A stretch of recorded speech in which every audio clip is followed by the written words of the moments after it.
এক অসহায় পরিবারের গল্প কাঁদিয়ে দেয় যে কোনো সংবেদনশীল মানুষকে। ৮ সদস্যর পরিবারে ৬ জনই শারীরিক প্রতিবন্ধী।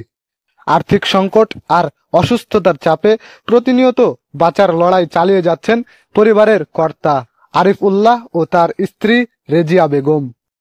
এমনই এক হৃদয় বিনোদক চিত্র রাজশাহীর বাগমারা উপজেলার গনিপুর ইউনিয়নের মহব্বতপুর গ্রামে। দীর্ঘদিন ধরে দারিদ্র্য ও শারীরিক প্রতিবন্ধকতার সঙ্গে লড়াই করছেন এই পরিবারের সদস্যরা। এদের মধ্যে অনেকেই নিজের পায়ে হেঁটে চলাফেরা করতে পারেন না। স্বাভাবিক জীবনের মৌলিক কাজগুলো করাও তাদের জন্য কঠিন হয়ে পড়েছে। পরিবারের একমাত্র উপার্জনক্ষম ব্যক্তি আরিফুল্লাহ এখন বার্ধক্যজনিত কারণে শারীরিকভাবে দুর্বল।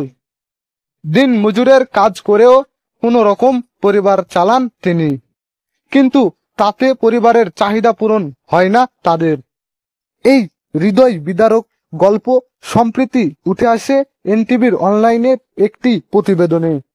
সংবাদটি নজরে আসে সৌদি আরব প্রবাসী ও ইকরা সুন্নাহ ফাউন্ডেশনের প্রতিষ্ঠাতা চেয়ারম্যান আব্দুল মতিন মৃধার। মানবিক দৃষ্টিকোণ থেকে তিনি এগিয়ে আসেন অসহায় এ পরিবারের পাশে।